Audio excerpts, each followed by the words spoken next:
Video ni untuk pengundi atas pagar dan rakyat Malaysia yang tidak berparti. Tonton video ni sampai habis.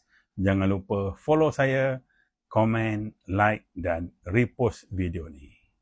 Hari ni kita nak sembang pasal leadership atau kepimpinan. Lepas tu kita cuba tengok kepimpinan pemimpin utama setiap parti di negara kita. Definisi kepimpinan banyak. Korang boleh Google dan cari sendiri.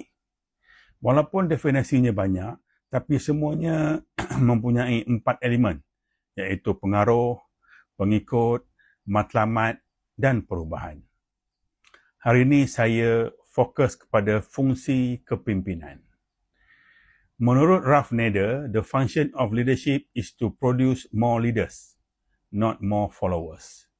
Fungsi kepimpinan adalah melahirkan ramai pemimpin, bukan ramai pengikut. Maksudnya, kejayaan sebenar seorang pemimpin bukan diukur oleh jumlah pengikut yang setia kepadanya, tetapi jumlah pemimpin baru yang berjaya dibangunkan olehnya. Ramai orang menganggap kepimpinan adalah orang bawah sentiasa ikut arahan. Semua keputusan datang daripada seorang pemimpin dan organisasi bergantung kepada seorang tokoh. Tapi kepimpinan sebenar adalah melatih orang lain berfikir sendiri dan memberi peluang memimpin. Yang paling penting, mewujudkan pelapis yang boleh mengambil alih apabila diperlukan. Sekarang, kita tengok pemimpin parti-parti politik di negara kita. PKR dan Pakatan Harapan. Datuk Seri Anwar Ibrahim. Pendekatan rangkul semua untuk jadi Perdana Menteri lagi satu penggal. Umur 78 tahun. Siapa pelapis atau pengganti?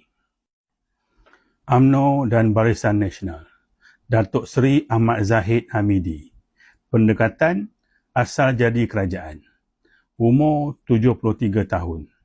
Siapa pelapis atau pengganti?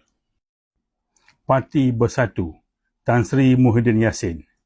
Cuba untuk kekal relevan dalam politik. Umur 79 tahun. Siapa pelapis atau pengganti? Parti PAS, Tan Sri Haji Abdul Hadi Awang. Ada masalah kesihatan tetapi masih nak kekal relevan dalam politik. Umur 78 tahun. Siapa pelapis atau pengganti? Parti Bersama, Saudara Rafizi Ramli. Cuba membawa perubahan budaya politik. Umur 48 tahun. Siapa pelapis atau pengganti? Nanti kita tengok adakah Saudara Rafizi Ramli berjaya melahirkan pelapis atau tidak. Saya tak nak buat andaian kenapa Datuk Seri Anwar Ibrahim, Datuk Seri Ahmad Zahid Hamidi, Tan Sri Muhyiddin Yassin dan Tan Sri Haji Abdul Hadi Awang masih nak kekal dalam politik. Korang buatlah andaian korang sendiri.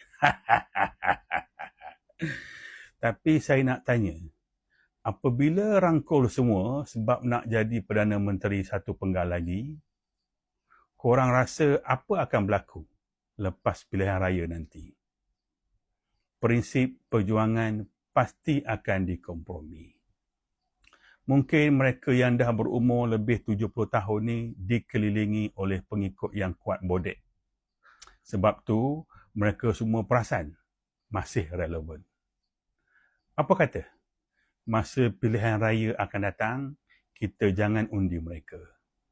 Kita bagi tahu dekat mereka untuk berehat sebab ahli parti mereka tak berani nak bagi tahu. Sebagai penutup, saya nak bagi tahu satu sindiran definisi politik, iaitu politik ialah apabila kepentingan diri dijual sebagai kepentingan rakyat.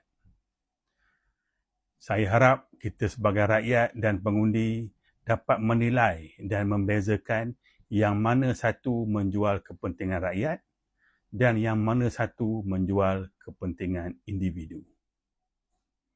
Akhir sekali, kepimpinan bukan tentang kuasa, tetapi tanggungjawab. Semoga jumpa lagi di video-video akan datang. Terima kasih. Assalamualaikum. Bye-bye.